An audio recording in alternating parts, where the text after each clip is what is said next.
ऑफिसमध्ये अनिता आणि सोनिया नेहाच्या घट्ट मैत्रिणी झालेल्या असतात आणि त्या तिला खूप मदत करत असतात कामात. त्यांच्यामुळे तिला खूप आत्मविश्वास आलेला असतो.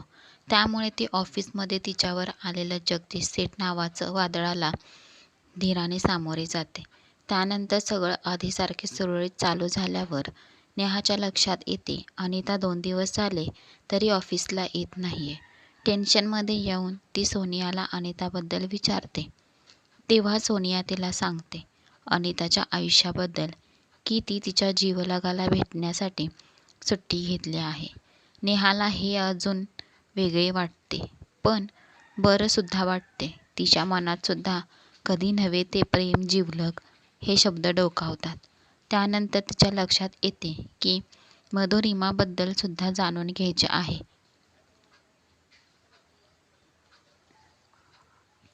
मधुरिमाला जाण्यासुद्धा 2 दिवस राहिलेले असतात.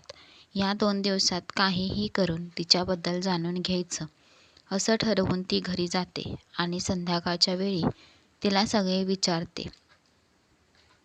तेव्हा मधुरिमा तिला आपली कहाणी सांगू लागते. चला तर ऐकूया मधुरिमाची कहाणी. 20 वर्षापूर्वीची गोष्ट आहे. माझे बाबा त्यांच्या लहानपणापासून परदेशात आलेले. त्यांच्या एका नातेवाईकाने त्यांना दत्तक पुत्र म्हणून सांभाळले होते. भारताशी त्यांचा कधीच काही संबंध आला नाही. परदेशात स्थायिक असलेल्या भारतीय कुटुंबातील एका मुलीशी त्यांचा विवाह झाला. या जोडप्याची मी मुलगी. आपले खालचे मावशी आणि काका आहेत ना, रणधीर या काकांच्या दूरच्या नात्यातील एका बहिणीचा मुलगा. नातेवाईकांकडून अपमानित झालेला, त्याच्या परिस्थितीला हसणाऱ्या लोकांकडून टिंगल सहन करत मोठा झालेला रणधीर क्रोधाच्या भरात घर सोडून बाहेर पडला. जाताना त्याने सगळ्यांना ऐकवले, परदेशात राहूनच मी स्वतःचा उद्योग सुरू करून श्रीमंत होऊन दाखवीन. तुमच्यातल्या अनेकांना इथे भारतात माझ्यामुळे 4 घास मिळतील असे करीन. तरच नाव सांगेन रणधीर. मगच भारतात येऊन माझे तोंड तुम्हाला दाखवीन. नाहीतर कधीच तुमच्यासमोर येणार नाही. अशी भीष्म प्रतिज्ञा करून आलेला खूप हुशार, स्कॉलर, जिद्दी आणि महत्त्वाकांक्षी तरुण रणधीर योगायोगाने माझ्या बाबांच्या नजरेस पडला. दूरदेशी आलेल्या या तरुण पोरातील स्पार्क त्यांच्या अनुभवी नजरेने अचूक हेरला आणि पाहता पाहता रणधीर बाबांच्या बिझनेसचा अविभाज्य भाग झाला. पुढे काही वर्षात त्याचे स्वतःचे बिझनेस युनिट्स सुरू होत गेले. पण रणधीरने बाबांची साथ कधीच सोडली नाही. तो त्यांच्याशी एकनिष्ठ राहिला. एक विशेष म्हणजे बाबा आणि रणधीर यांच्यातलं बिझनेस रिलेशन्स आमच्या घरापर्यंत कधीच आले नाहीत. त्यामुळे रणधीर आणि माझा परिचय पण नव्हता. आमच्यात मैत्री होणे, आम्ही भेटणे, बोलणे या गोष्टी तर घडल्या नाहीत. कधी कधी बाबा आईशी बोलायचे. त्या गप्पात बरेचदा रणधीर नावाच्या माणसाचा उल्लेख होत असतो हे मला माहीत होतं. पण या सगळ्याशी माझा काहीच संबंध नव्हता.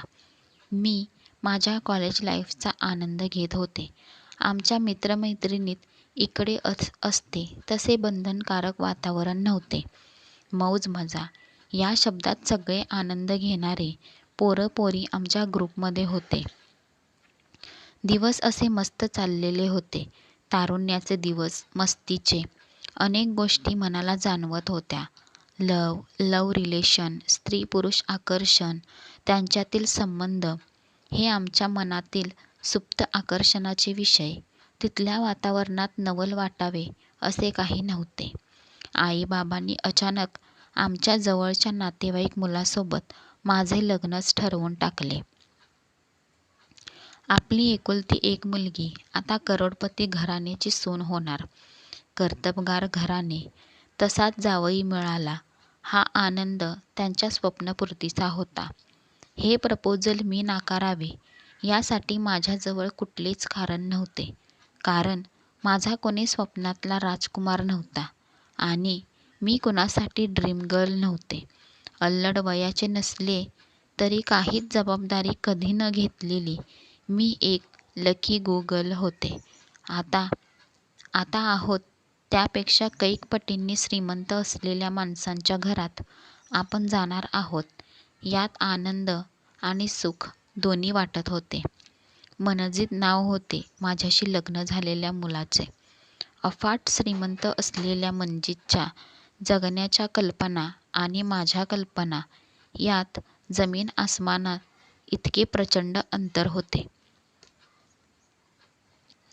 जेमतेम 1.5-2 वर्ष आमचा सहवास आणि संसार झाला असेल. गोड बातमी देण्याची संधी एक नाही तर 2-3 वेळा लागोपाठ हुकली. कारण गर्भ टिकत नव्हता.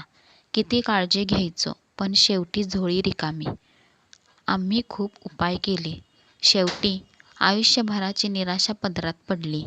सदोष गर्भाशयामुळे मी कधीच आई बनू शकणार नव्हते हे सत्य स्वीकारावे लागले आणि हे सत्य माझे आयुष्य उद्ध्वस्त करणारे ठरले.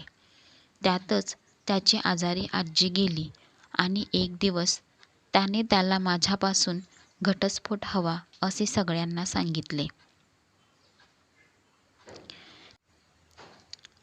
त्याला शारीरिक सुख देण्यास असमर्थ असलेली स्त्री माझ्या गळ्यात बांधून तुम्ही सगळ्यांनी माझी फसवणूक केली आहे हे त्याने घटस्फोटाचे कारण सांगितले. आणि एक दिवस मला एकटीला समोर बसवत तो म्हणाला, हे बघ, तुझ्याशी माझी काही दुश्मनी नाहीये. मला तू अजिबात आवडत नाहीयेस आणि तू मला अजिबात माझ्यासमोरसुद्धा नकोय. लग्नाच्या बेडीत अडकून राहणारा मी नाहीये. घरच्यांनी बळजबरी केली. आजीची शेवटची इच्छा पूर्ण कर म्हणून मी तयार झालो. आणि आता तर तू आईसुद्धा होऊ शकणार नाहीस. काय करायचे आपण नवरा बायको होऊन? असे असल्यावर सोबत राहण्यात काय अर्थ होता? जास्त नाटकं आणि गोंधळ न करता परस्पर संमतीने कायदेशीररित्या आम्ही वेगळे झालो. माझ्या बाबांना हा धक्का सहन झाला नाही. त्यांना स्ट्रोक आला. धडधाकट बाबा लोळागोळा होऊन कायमचे घरात पडले. ध्यानीमनी नसताना एक दिवस रणधीर आमच्या घरी आला. बाबांशी बोलत बसला. त्या दिवशी पहिल्यांदा मी रणधीरला इतके जवळून पाहिले. त्याच्याशी मैत्री नव्हती आणि खूप बोलावे इतका परिचय नव्हता. त्यात माझ्यावर कोसळलेले संकट. अपरिचित असल्यासारखे आम्ही समोरासमोर बसून होतो. रणधीर मला म्हणाला, तुझ्या मम्मीला सांग प्लीज इथे येऊन बसा. त्यांच्याशी महत्त्वाचे बोलायचे आहे मला. बाबांना काही कळेना. आईशी काय बोलायचे असेल या मुलाला. आईसुद्धा गोंधळून गेली होती. पण लगेच ती बाबांच्या उशाला येऊन बसली. बाबा, आई आणि मी समोरच्या खुर्चीत शांतपणे बसलेल्या रणधीरकडे बघत होतो. बाबांचा हात हातात घेत रणधीर म्हणाला, सर, तुम्ही परवानगी दिलीत आणि मधुरिमाची इच्छा असेल तर मी तिच्याशी लग्न करायला तयार आहे. अट एकच आहे माझी, यापुढे तिला इथे माझ्यासोबत सतत राहता येणार नाहीये. इंडियामध्ये माझे दूरचे मामा मामी राहतात. त्यांच्या रो हाऊसमध्ये पेईंग गेस्ट म्हणून तिला राहायचे आहे आणि इंडियामध्ये मी जे सामाजिक कार्य सुरू केले आहे त्याची संपूर्ण जबाबदारी तिची असणार आहे. तुम्ही सगळे विचार करून निर्णय सांगा. मधुरिमा माझी धर्मपत्नी असेल तिकडे तिचा नेहमी सन्मान केला जाईल. माझ्यावर विश्वास ठेवा सर. नेहाबाई, बघा, अशी आहे आमची कहाणी. रणधीरची पत्नी मधुरिमा तुझ्या समोर आहे. तुला आश्चर्य वाटेल, तुझे बॉस विश्वजित सर आणि रणधीर कॉलेजपासून मित्र आहेत. आता बिझनेस पार्टनर. रणधीरच्या बिझनेसमध्ये विश्वजितचे शेअर्स आहेत आणि विश्वजितच्या बिझनेसमध्ये रणधीर आणि माझे शेअर्स आहेत. पण आम्ही कुणीही कंपनी डायरेक्टर वगैरे होण्याच्या फांद्यात पडत नाही. विश्वजित सरांनी माझ्या शब्दावर तुला सहज नोकरी दिली याचे कारण आमची मैत्री आहे. असो नेहा, मी कधी आई बनू शकणार नाहीये हे रणधीरला माहिती आहे. तरी त्याने माझ्याशी लग्न केले. त्याने सुरू केलेल्या आदिवासी दुर्गम भागात असलेल्या अनेक शाळात, अनाथ आश्रमातील निराधार अशा शेकडो मुलांचे आम्ही दोघे आईबाप आहोत. ही मुले माझ्या गळ्यात पडतात ना, त्यावेळी त्यांच्या स्पर्शाने माझ्यातील आईला भरभरून समाधान पावते. रणधीरचे मामा मामी खरंच देव माणसे. पोटच्या पोरीसारखी माया लावली त्यांनी मला. त्यांची इकडे न येणारी मुले मला बहीणच मानतात.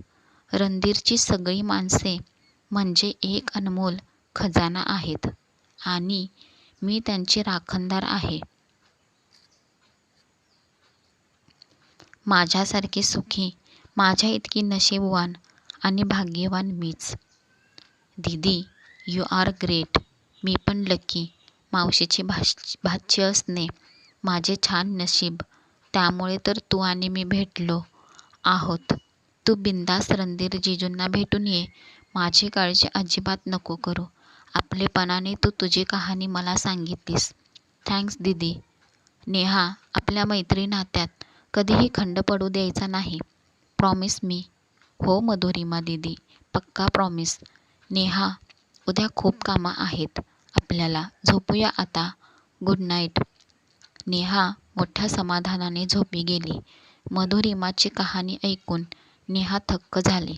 माणसे दिसतात तशी नसतात हेच दीदीच्या जीवन कहाणीवरून आपल्याला समजले. मावशीकडे आल्यावर मधुरिमाची ओळख झाली. एकाच घरात राहण्यामुळे सहवास घडत गेला. पण तिच्या खाजगी पर्सनल गोष्टीबद्दल बोलण्याची कधी वेळ आली नव्हती. मावशी आणि काका रो हाऊसच्या खालच्या भागात आणि एकटीच मधुरिमा वरच्या 3 BHK मध्ये राहायची. मावशी काकांकडे राहणारी पेईंग गेस्ट असेल असे बरेच दिवस समजत होतो आपण. नंतर कळाले वरचा भाग काकांनी मधुरिमाच्या मिस्टरांना दिलेला आहे आणि कालच्या गप्पात कळाले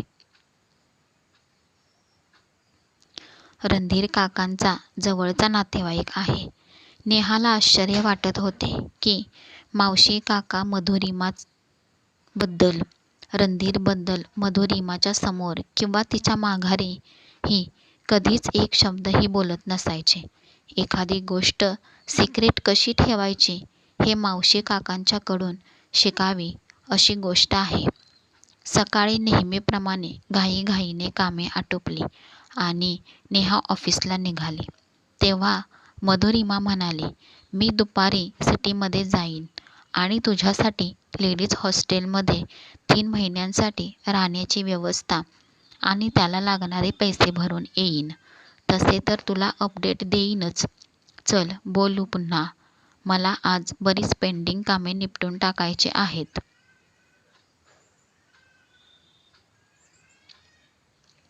रणधीरच्या कार्यकर्त्यांना पैसे पाठवायचे आहेत. त्यासाठी बँकेत बराच वेळ जाणार आहे. 20 ठिकाणची लिस्ट असते दरवेळी. आता 2 महिन्यांचे पैसे पाठवायचे आहेत. कमी पडायला नकोत. ठीक आहे दीदी, तुझ्या सोयीप्रमाणे कर सगळी कामे.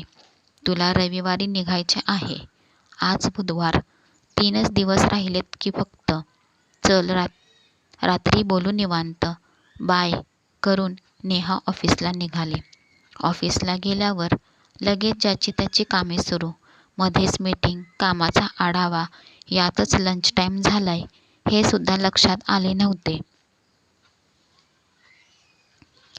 सोनियाने अनिता आणि नेहाला आवाज देत म्हटले, चला आज रोजच्या आपल्या पोळी भाजी डब्बा लंचला सुट्टी देऊया. ऑफिसच्या बाजूला जे मस्त हॉटेल आहे आज तिथे जाऊ. टेस्ट बदल पण होईल. सोनियाची आयडिया आवडण्यासारखी होती. तिघी मैत्रिणी लंचसाठी हॉटेलमध्ये बसल्या. ज्याच्या त्याच्या आवडीच्या पदार्थांची ऑर्डर दिली.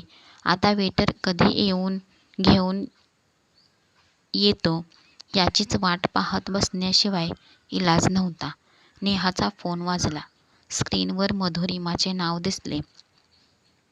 दीदी विचारत होती, नेहा काय करते आहेस तू? लंच झालाय का? दीदी आम्ही बाहेरच आलोत लंचला. तू येतेस का? छान होईल. अनिता आणि सोनिया पण आहेत. तू ओळखतेसच दोघींना. ये लगेच. आम्ही थांबतोय तू येईपर्यंत. अनिता म्हणाली.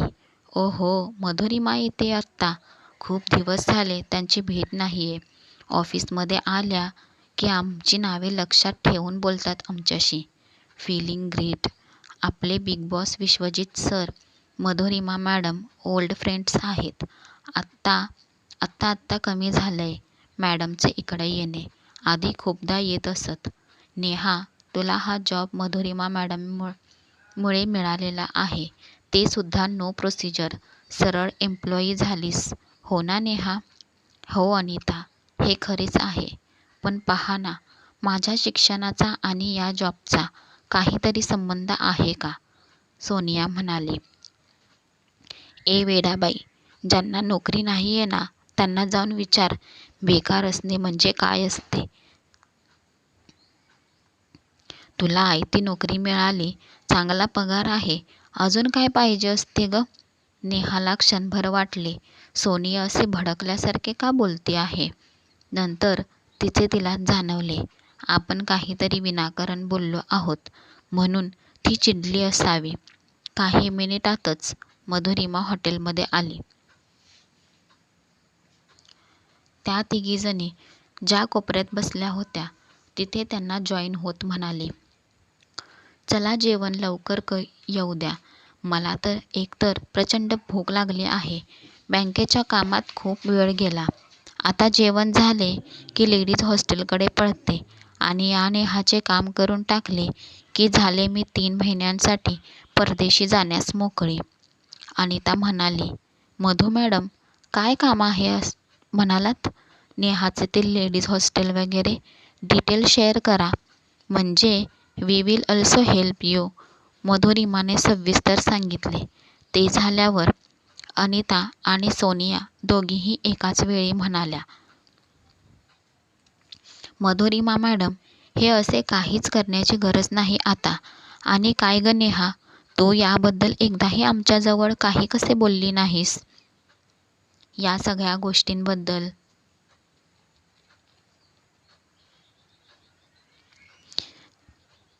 नंबर 1 ची मूर्ख आणि बावळट मुलगी आहेस तू. 2 फटके दिले पाहिजेत तुला. सोनिया म्हणाले. अहो दीदी, आम्ही असताना तुमच्या या येडपट नेहाला हॉस्टेलमध्ये जाऊन राहण्याची वेळ कशी येऊ देऊ आम्ही? तिला नाही कळत. तुम्ही तर आता घ्या समजून. हे बघा, आमच्या फ्लॅटमध्ये अगोदर आम्ही 5-6 जणी राहायचो. एकेकीचे लग्न जमले, त्या चिमण्या गेल्या भूर उडून. नंतर उरलो आम्ही दोघीच. आमची रास जुळते, सूर जुळले, मने जुळली. मग आम्ही आमच्या दोघीत नवा कोणी तिसरा येऊ द्यायचा नाही असे ठरवले. आता एकदम छान चाललं आमचे. पण 3 महिन्याची तर गोष्ट आहे. नेहा राहील आमच्यासोबत. आम्ही असताना तिने लेडीज हॉस्टेलमध्ये राहावे ये बात बिलकुल गलत है. आणि ती आमच्यासोबत आहे हे तुमची काळजी कमी करणारे आहे ना? सांगा बरे. अनिता आणि सोनिया दोघींनी सुचवलेला पर्याय ऐकून मधुरिमा खूपच आनंदित झाली. ती म्हणाली, वा वा, क्या बात फ्रेंड्स. तुमच्या दोघींच्या प्रस्तावाला मी नाही म्हणूच शकत नाही. आणि या नेहाला होयशिवाय गत्यंतर नाहीये. पण मुलींनो, माझी एक अट आहे, ती ऐका. आणि कबूल केली तरच नेहा तुमच्याकडे मी परत येईपर्यंत राहील. जास्त नाही. 3 महिन्यांचा तर प्रश्न आहे हा. ओके दीदी, सांगा तुमची अट काय आहे ते. मधुरिमा सांगू लागली. नेहाच्या हॉस्टेलच्या खर्चाची सगळी जबाबदारी मावशी काकांनी माझ्यावर टाकलेली आहे. नेहाला पगार मिळतो, तिच्याजवळ पैसे आहेत, हे सगळे माहिती आहे. तरी पण त्यांनी मला बजावले आहे की 3 महिन्यांचे हॉस्टेल, तिथले मेस चार्जेस आणि इतर जे काही खर्च असतील ते नेहाला अजिबात भरू द्यायचे नाहीत. मावशी म्हणाल्यात, नेहाला सांग, तू असा खर्च आम्हाला करू दे. तुझा पगार शिल्लक असू दे, तुझ्याच लग्नासाठी उपयोगी होईल. सोनिया आणि अनिता, आता तुम्हीच बोला. माझी चूक आहे की बरोबर? म्हणून म्हणते, नेहा आता तुम्हाला सोडून कुठेही जाणार नाहीये.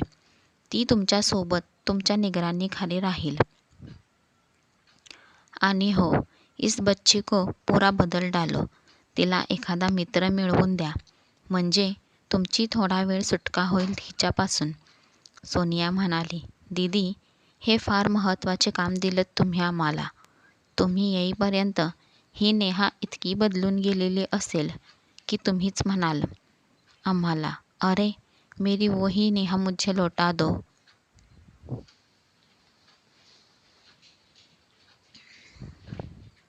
मधुरिमा म्हणाली, अनिता, सोनिया, तुमच्यावर पूर्ण विश्वास आहे माझा, म्हणून तर नेहा तुमच्यासोबत राहणार ह्या कल्पनेने खरेच मी एकदम निर्धास्त झाले.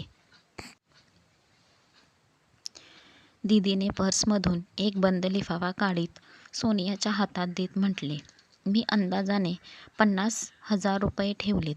यात कमी तर पडणार नाहीत हे नक्की, पण जास्त किती लागू शकतात याचा अंदाज नाही.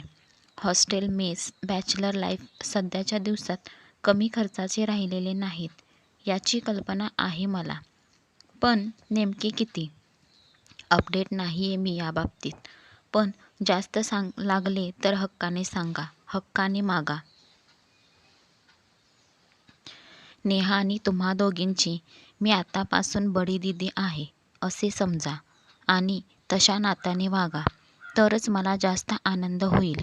एवढ्या घडामोडीत लंच टाईम संपत आलाय की चला आता, नेहाने आठवण करून दिली तसे मधुरिमा घराकडे निघाली आणि या तिघी मैत्रिणी ऑफिसकडे.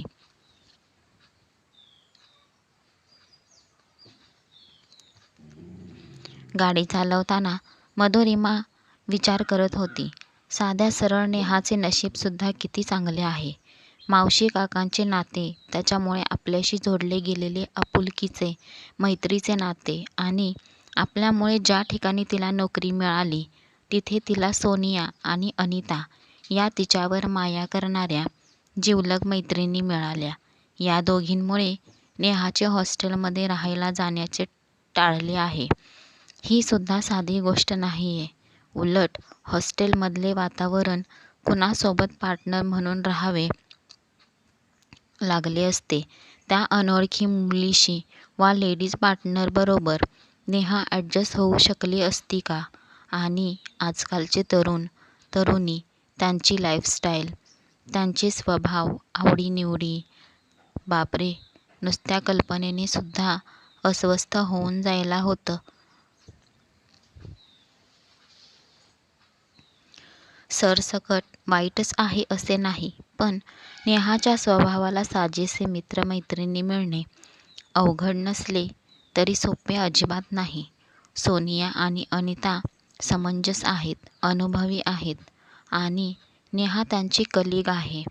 यामुळे त्यांच्यात एक सहजता आहे जी एकमेकांना सांभाळून घेण्यास मोठी उपयोगाची आहे. आजच्या भेटीच्या निमित्ताने या 2 मुलींची भेट झाली आणि नेहाच्या राहण्याचा काळजी वाटणारा प्रश्न अनपेक्षितपणे सहज सुटला. असे सहज आयुष्य लाभायला हवे प्रत्येकाला, तरच जगणे सुसह्य होऊन जाईल. आता आपण आपल्या ठिकाणी निश्चिंत मनाने राहू शकतो असा विश्वास अनिता आणि सोनियाच्या शब्दांनी दिला. या 2 मुलींचे आभार किती मानले तरी ते कमीच आहेत. सोमवारपासून नेहा आणि सोनिया आणि अनिता सोबत असणार. एक नवे पर्व सुरू होईल. छान आणि आनंददायक असेच काही घडणार आहे असे सारखे वाटत आहे. वाट पाहूया काय घडणार, कळेलच की आपल्याला. मधुरिमा परदेशी जाऊन 2 आठवडे झाले होते. सोनिया आणि अनितासोबत राहण्याची कल्पना प्रत्यक्षात आली होती. तिघी आता सतत सोबत, ऑफिसमध्ये आणि ऑफिस संपल्यानंतरसुद्धा सोबत. त्यामुळे एकमेकांच्या सहवासात वेळ आणि दिवस कसा जातो ते कळत नव्हते. नेहा रोज रात्री तिच्या आईबाबांशी बोलून सगळी खबरबात जाणून घेऊन मगच झोपायची. इकडे आल्यापासून ती एकदाही गावाकडे गेलेली नाही. घर सोडून, आईबाबांना सर्वांना सोडून राहण्याची नेहाची ही पहिलीच वेळ. त्यामुळे या सगळ्यांची आठवण झाली की तिला रडू येते हे आता सोनियाला आणि त्याला माहिती झालेले होते. त्यामुळे दोघी नेहाला चिडवत म्हणत, चला रडूबाई, आई बाबांना बोलून घ्या आजचे आणि झोपी जा. एक दिवस अनिता म्हणाली, नेहा अगं, तुला आता कमीत कमी 4 दिवसांची तरी रजा मिळू शकते. मग ये ना जाऊन एकदा, सगळ्यांना बरे वाटेल. नेहा म्हणायची, नको नको, अजून माझे कन्फर्मेशन यायचे आहे ना. मग त्याआधी मी गावी येणे आजोबा, बाबा आणि मोठ्या दादाला सुद्धा आवडणार नाहीये. ते म्हणतात, तू रोज व्हिडिओ कॉलवर बोलतेस, बघतेस आम्हाला, सगळं खुशाल आहेत हे दिसतंय तुला. मग पुन्हा आठवण येते म्हणून इतक्या लांबचा प्रवास रात्रीच्या वेळी एकटीने करीत यायचे. एवढे काही काम बंद नाहीये. ये सावकाश, तुला नियमित रजा मंजूर केली जाईल तेव्हाच. नेहाचा हा खुलासा ऐकून सोनिया आणि अनिता दोघींनीही आपल्या कपाळावर हात मारून घेत म्हटले, धन्य आहे बाई तुझे असे घरवाले. आणि तू इतके कसे ग कोरड्या मनाने सांगून टाकतात तुला सध्या येऊ नकोस म्हणून. तुझी आई काही म्हणत नाही का तुझ्या बाबांना? अहो, नेहाला खूप पाहावे वाटते, ये म्हणावे ना तिला एकदा. यावर नेहा म्हणाली, आमच्या आईसाहेबसुद्धा या लोकांच्या सोबत राहून त्यांच्यासारख्याच झाल्या आहेत. मी गेले तर आनंद मात्र सगळ्यांना होणार हे नक्की. पण हे लोक तोंडाने म्हणून नाही दाखवणार कधी की नेहा येऊन जा ग एकदा. पुढचा भाग बघण्यासाठी चॅनेलला सबस्क्राईब करा. थँक्यू.